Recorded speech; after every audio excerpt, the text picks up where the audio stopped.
नारीफलवर्णेन पुष्पं ततेन समर्पयामि।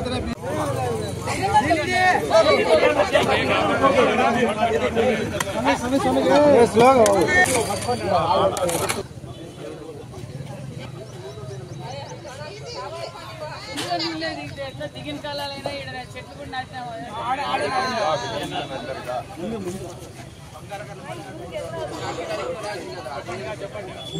Railway station road కూడా ప్రజలు చాలా ఇబ్బంది పడుతున్నారన్న విషయాన్ని గ్రహించి రైల్వే స్టేషన్ కు 50 లక్షలు, డ్రైనేజ్ కి 51 లక్షలు, అంటే మొత్తం ఈ 2 వర్క్కి 1,51 లక్షతో ఈ రోజు సీసీ రోడ్డు మొదలు పెడుతున్నాం. అదేవిధంగా కోనాపురం కల్వర్ట్ వరకు సీసీ రోడ్ వేసి అక్కడి నుంచి కోనాపురం బ్రిడ్జ్ వరకు బీటీ రోడ్ ప్రపోజల్ కూడా పెట్టాం. అది కూడా ప్రభుత్వంలో ఇదే శంకర్ నారాయణ ఆర్ఎంబీ శాఖ మంత్రిగా ఉండి ఇదే వాకింగ్ వెళ్లేవారు.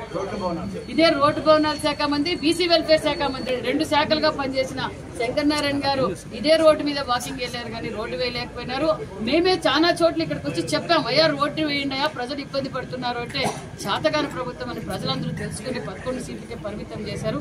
మేము మాకు ఏం నమ్మకంతో అయితే ప్రజలు ఓటేసారో ఆ నమ్మకాన్ని మేము నిలబెట్టుకోబోతున్నాం అనే విషయాన్ని కూడా మీకు తెలియజేస్తూ ఉన్నప్పుడు మరి శంకర్ నారాయణ గారికి అందరికీ మేము విన్నపించాము.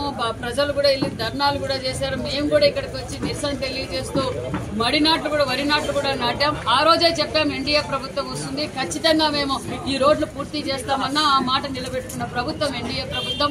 అదే విధంగా కొన్ని పరిశ్రమలు కూడా రాబోతున్నాయి. గుడిపల్లి దగ్గర కావచ్చు, మన లేపాక్షి షాపు దగ్గర కావచ్చు, మరికొన్ని పరిస్థితులు రాబోతున్నాయి. మరికొంతమందికి ఉపాధి కూడా కల్పించబోతున్నాం అన్న విషయాన్ని కూడా మీకు తెలియజేస్తున్నాం.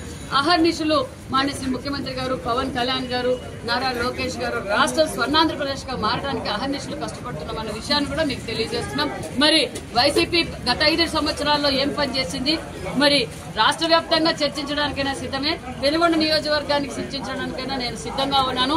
5 ఏళ్లుగా వాళ్ళు ఏం చేశారో 6 నెలల్లో మేమేం చేశామనడానికి చర్చించడానికి సిద్ధమైతే ప్లేస్ వాళ్ళు డిసైడ్ చేసినా నేను సిద్ధంగా ఉన్నాను అన్న విషయాన్ని కూడా తెలియజేస్తున్నాను.